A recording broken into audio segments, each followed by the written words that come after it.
All right, thank you, everyone. We're going to get started now. So this is Horizon Discovery's webinar on X-Men reporter kits, novel tools for the investigation of endogenous promoters and protein-invalidated cell lines. As I mentioned, I'm the marketing director here at Horizon Discovery, and let's get started. Okay, so a little bit first about Horizon. Horizon's main goal is to decode the human genome. To use the knowledge of the human genome to usher in the era of personalized medicine, basically by getting the right drugs to the right patients and at the right time, by identifying those who are going to respond safely and when drugs are going to be most effective. So how do we do this? Well, traditionally genomics is involved with the collection of large amounts of genomic information through populations or diseases, and that's largely been gathered through sequencing programs or the sequencing of individuals.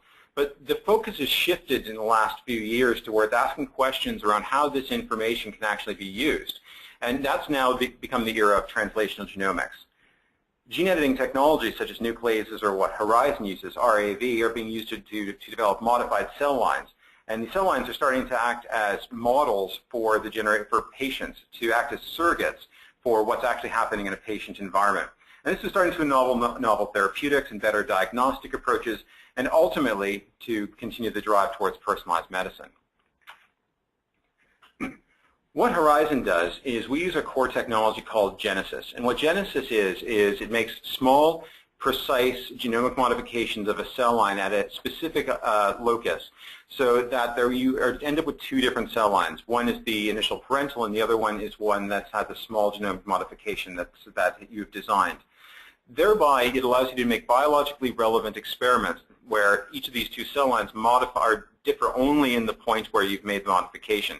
So any differences in the experimental results between these two cell lines can be directly attributable back to the modification that you've made. What RAV is it exploits the ability of a simple single-stranded virus, or AAV, to deliver a sequence of homology to any target locus within the human genome. Basically what it does is it stimulates homologous recombination by up to 1,000-fold and uses the cell's natural repair mechanism, so in order to incorporate a genomic sequence that you've designed of interest into the genome. That allows a technology that's extremely precise and extremely flexible, so that you can perform an extremely broad range of genomic alterations largely without errors. Some of the different examples of the type of modifications that can be done here with gene targeting are point mutations or SNPs, insertional gene disruption, deletions, long-range deletions, translocations, amplifications, and so on. And Horizon has used this on a very broad range of cell lines up to this point. In fact, we've developed over 500 different cell lines that demonstrate our broad applicability of the technology. Hundreds of different tissues, hundreds of different genes targeted. We've done knockouts, knock-ins, created tagged cell lines, etc. But now what we're doing is we're talking about our X-Men reporter kits. On the slide here, you can see a bit more of a range of some of the other products and services that we have based around our core technology. We have that menu of isogenic cell lines that I referred to. We also do custom cell line generation. If you require a cell line that we don't offer, we're happy to work with you to develop that. We're developing custom cell lines for bioproduction with CHO cell lines. We also have an in-house CRO for doing both target identification and validation, also specialist assays. And we also have reference standards that are off-the-shelf products for diagnostic validation and for assay development. But as I mentioned, we're going to be focusing on the reporter kits today. So first off, when we start talking about reporter kits, we're really talking about evaluation of signaling pathways. Now, many signaling pathways have very common and similar architectures. Typically, a transcription factor is made and is bound to some form of sensor. In the absence of an appropriate stimulus, that transcription factor ends up bounded by ubiquitinases and transported to the proteasome where it's degraded. In a stress cell, or when there's a stimulus that's present, however, it's the sensor that's released and often degraded, freeing up the transcription factor to get into the nucleus and ultimately act upon the transcription levels of the specific gene that it's targeting. Reporters are a key tool in allowing us to dive more deeply into the mechanism, what's actually happening under the hood within a cell for these pathways, and understanding what's actually occurring. By utilizing a really sensitive reporter system, and a good model allows you to measure protein quantity, changes in transcription levels, or localization of a protein.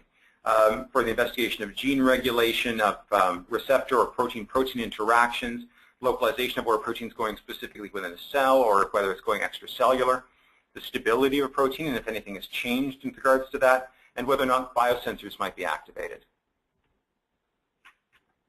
Now, specifically, what we're talking about here are the X-Man reporter kits. Now, Horizon partnered with Promega Corporation for the development of these, and there are two different classes that we'll be talking about today. The X-Man NanoLuc reporter kits, those incorporate a very, very bright reporter to allow endogenous reading in vitro and vivo pathway readouts, and HaloTag, which is a very flexible reporter which multiple different ligands can bind to, allowing a really broad range of different experiments, and we'll be going into some depth on both of those. So let's get started with NanoLuc. So NanoLuc's an extremely bright reporter. It's very small, so it's easy to get into cells, and it's over 150 times as bright as standard firefly, luciferase, or ranilla. And that brightness, which is in fact so bright it can be captured using ordinary photographic equipment, like at the bottom of the slide there, you can see images captured with an iPhone, and that glow is actually coming from NanoLuc. But it basically enables protein transcription levels to be looked at endogenously for the first time, the transcription levels in the protein itself. And it represents a real game changer when you're talking about the biological relevance of pathway research. If you're in an overexpression environment, if you see a result, you have to ask yourself the question, is this result that I'm seeing truly biologically relevant, or is it just an artifact of the fact that I'm overexpressing this particular protein or this transcript? We have two different versions of NanoLuc constructs. What you see here are a couple of maps, genomic maps. So these can be used to read out pathway activity from endogenous genes or promoters, and more, as I said, more accurately reflect biology. And they're used for endogenous high-throughput screening, which now it enables high-throughput screening at an endogenous level. The first of the two constructs is NanoLuc test promoter reporter sequences. So basically what that involves is using Horizon's Genesis gene editing platform to place a NanoLuc pass directly downstream of the endogenous start codon of a gene of interest.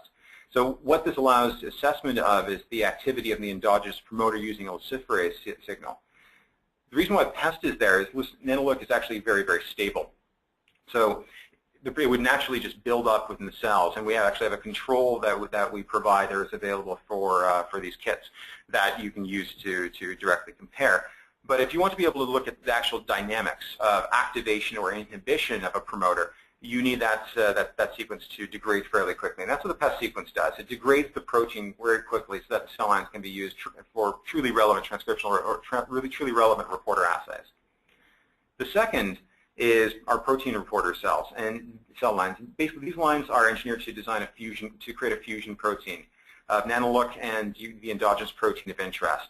An N or C terminal configuration is chosen based on the particular biology of the individual gene and whatever is going to make the most sense, so that the protein biology isn't compromised. And again, NanoLuc is highly stable, so the luciferase signal is linked to the stability and rate of production of the target protein of interest, not the NanoLuc. So if you see that your signal is degrading over time, it's because your protein of interest is degrading. Or if you're seeing rates go up very quickly, it's because there's more transcript, more protein being manufactured. It doesn't have to do as much with the NanoLuc reporter. HaloTag, on the other hand, is, as I mentioned, very flexible. So where NanoLuc is built around brightness, HaloTag is designed to be able to have multiple ligands bind. And there's really no limit to the number of experiments that can be formed just by the genes you're going to target and the ligands that have been designed up to this point. It doesn't rely on antibodies, which often aren't available or poor quality. So this is an alternative approach to doing imaging studies when an antibody isn't appropriate or may not be available at the quality you like. The HaloTag protein is the common element when looking at these particular assays, and by choosing different ligands and fusing HaloTag to a gene of interest, that same reporter system can be used for protein localization, protein stability studies, or even ultimately for pull-down studies to take a look at what complexes are forming around your protein of interest. Again, there are two main constructs for HaloTag. The main one involves an N or C terminal fusion of the gene of interest with HaloTag so that the protein migrates or is pulled down alongside HaloTag. And there's also a HaloTag-only control that's available so that any HaloTag-specific results can be discounted and removed from your evaluation. Okay, so that's at a high level the basics around what HaloTag and NanoLuc are. And I'm going to get a little bit into the validation work that's been done to this point, just to describe why we're so confident in the value that they can provide and do provide. So looking at NanoLuc first, As signal strength of NanoLuc is tied directly to the strength of the endogenous promoter, or ultimately the stability of the protein, signal strength can vary considerably. We have a number of different genes that we've developed these kits for to date, and you can see several of them on the page in front of you: GLI, beta-catenin, NERV2, HIF1 alpha, CMYC. So those are some of the examples, but not all of them. And you can see that the signal strength can vary wildly. But what's important and consistent is that even for the low strength promoters like the GLI, they're still several times above background. So that you even for those lines, you can still do, because they're so bright, you can still do experiments where you're reducing the amount of transcript and you're blocking a little bit of the signal, and you can look at the response to that and still see the signal actively drop. What's important for these experiments is that the signal is linear and is directly related to the number of cells, so that's what you're seeing as an experiment here. So it correlates extremely well with cell number as measured by cell titer blue. So it's being tested in a very wide range of cell lines, all with varying different promoter strengths, and the results are highly consistent. The graphic in the lower right-hand corner shows the parental background, and that demonstrates that even at the low cell densities, the signal, as I mentioned, is quite a bit of background. So it's a really robust system in order to evaluate endogenous promoters. Having demonstrated the strength of the signal and its linearity, next we need to show that it's actively dynamic. What we did here, this is NanoLuc knocked in with HIF1 alpha to an endogenous locus. And on the left, you can see actinomycin was used for broad transcriptional inhibition. And you can see as the log of the actinomycin increased, you rapidly get inhibition. So it's a highly reactive system. So you can see the signal dropped off quite quickly. On the right, this isn't inhibition, this is induction. So what you've got is mitomycin, and you can see the NanoLuc signal as driven off the P21 promoter. Again, was very responsive in terms of the compound that was added. So that's the construct that was based around looking at the promoter. So what about the protein version? Very similar set of experiments here. Very similar pair of studies, but looking at the promoters, looking at proteins instead of promoters. On the left, you can see the protein levels decreasing in response to a broad translation inhibitor, so cyclohexamide. So you can see those levels dropping rapidly. And on the right, you can see an increase in protein levels, the application of, I'm going to hash the name, I apologize, bortezomib, which is a proteasome inhibitor. So thereby preventing the natural degradation of the protein and causing it to build up within the cells. And you can see that over the more you add, the more buildup there is, and the relative light units increase, while the number of cells maintains a consistency. So let's look a little bit at more specific agents, in this case etoposide and doxorubicin. These both induce transcription of P21, and these constructs are, again, using the P21 promoter in front of a NanoLuc pest construct. And as you can see, when you see there's an increase in NanoLuc signal in response to both agents. And on the right, this is validated because you can see that the protein level of P21 is also responding to the etoposide and the doxorubicin. So the protein level is increasing for those two because those promoters are being activated, and again, you see a corresponding increase in the signal for the NanoLuc attached to the P21 promoter. So there's a parallelism occurring here. And finally, we show the induction of signal in response to environmental stimulus. So in this case, this experiment is for a HIF1 alpha line in response to hypoxia. The orange bars on the far left reflect normoxic conditions, and the two blue bars on the right are positive controls. So I'm just going to draw your attention to the tan bars that are the second set of bars from the left. As you can see, the signal is about 4 times as strong under hypoxia as compared to the orange control. And that can be seen on the protein level as well when you take a look at the Western blots that are on the right. Interestingly, this effect is also reversible through YC1, which is a HIF alpha pathway inhibitor. So you can see as you add the YC1, that effect drops off. So it's a highly reactive system, again, that depending upon your stimulus, you're getting a true readout and a true reflection of what's happening within the biology of the cells. Okay, turning now to HaloTag. First, we're going to start by looking a little bit at imaging studies. This set of high-content experiments on the screen are designed to show that each of the imaging ligands, and there are two of them that we offer, TMR, which is red in color, and organ green, which is unsurprisingly green, localize identically within a cell. So you can see in the upper left-hand quadrant of each experiment that that's the case in both cases. For this particular KRAS, it's a little bit of the cytoplasm, but mainly the membrane that the signal is highlighting. Next, we want to show that protein localizes as it should. Basically, that HaloTag has no impact on localization or rate of migration. Again, using the KRAS HaloTag line, you can see that the top set of experiments which involve a parental control as compared to the bottom ones which use the HaloTag fusion, that the protein migrates to the same part of the cell regardless of the presence of HaloTag. And this is using KRAS-specific antibodies.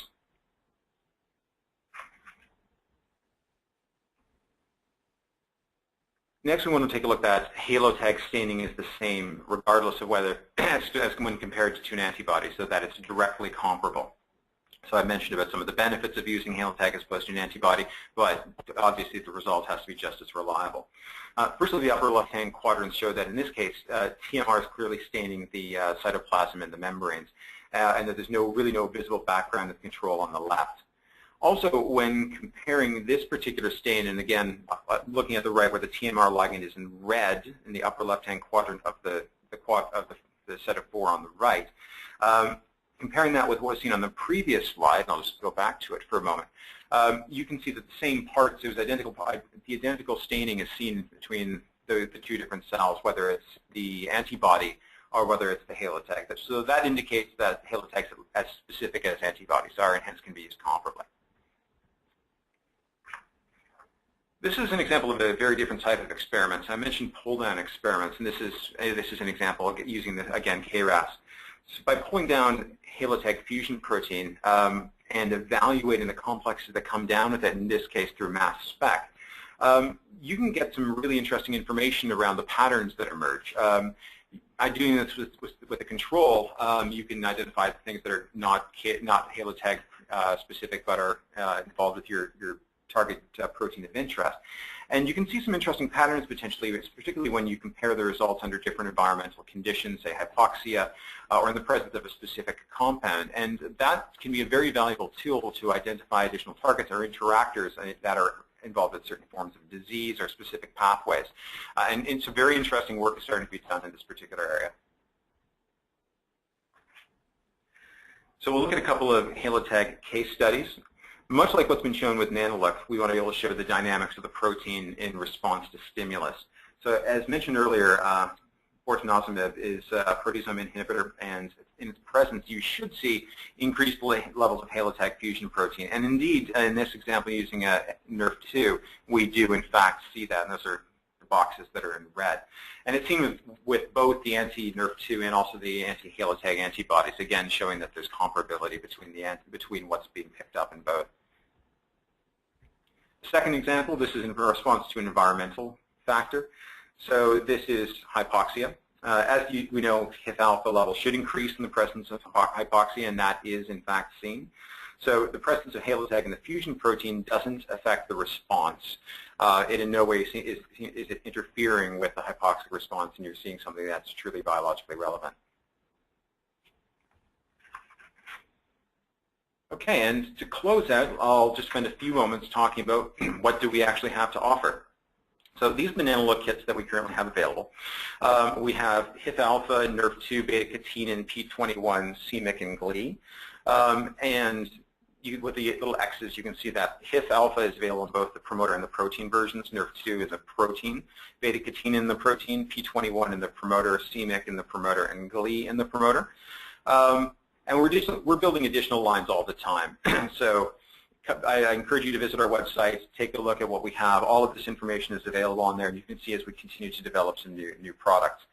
When you order one of these kits, what's provided is a vial of the cell line of interest and all of the buffer and reagents necessary to perform a set of experiments.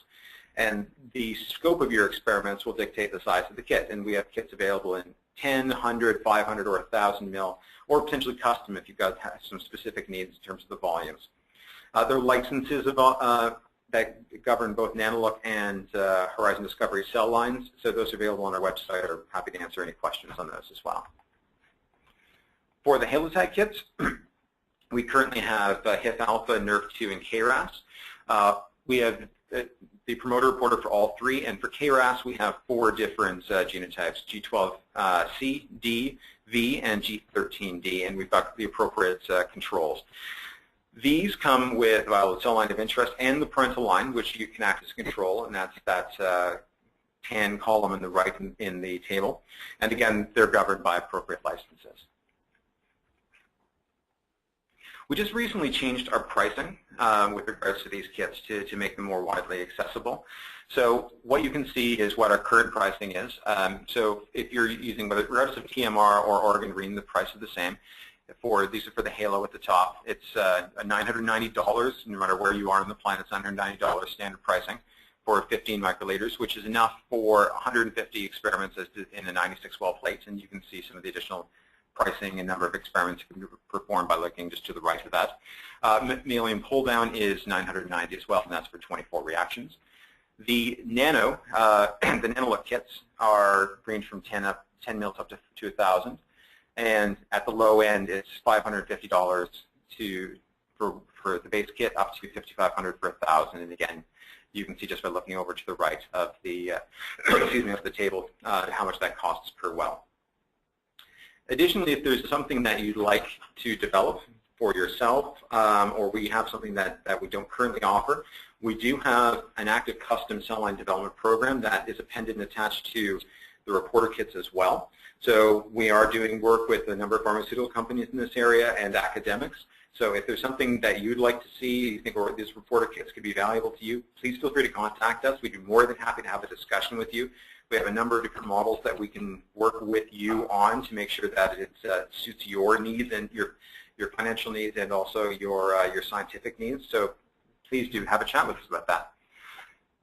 Okay, that takes me to the end of the overview on the reporter kits.